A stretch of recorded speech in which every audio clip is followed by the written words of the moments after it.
اور اپنے آپ کو ہم مسلمان سمجھتے ہیں تو پھر معاملہ کچھ اور ہوگا.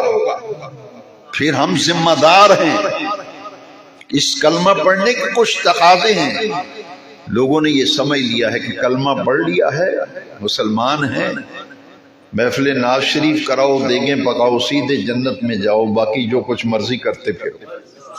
اتنا آسان نہیں ہے. یہاں تو قرآن مجید کی تعلیم کی طرف توجہ دے. یہ فائدے اس وقت حاصل ہوتے ہیں مستحبات کے جب فرائض کی پابندی کی جائے. ایک آدمی فرض نماز ہی نہیں پڑھتا تو کیا وہ یہ سمجھے گا کہ 2 دیگیں پکانے سے میری وہ نمازیں معاف ہو جائیں گی؟ ان چیزوں کا بھی فائدہ تب ہے جب فرائض کی پابندی. سب سے پہلے کرنے والا کام تو نماز ہے. ہم اپنی نمازوں کی کتنی حفاظت کرتے ہیں. حافظوا علی الصلوات آیت ہے قرآن کی، قصہ کہانی نہیں، نہ کوئی روایت ہے. یہ تو میرے بھائی قرآن کی آیت ہے.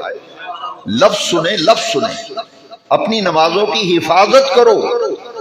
حافظوا، حفاظت کرو اپنی نمازوں کی. والصلاۃ الوسطی، خاص طور پر درمیانی نماز. تو نمازوں کی حفاظت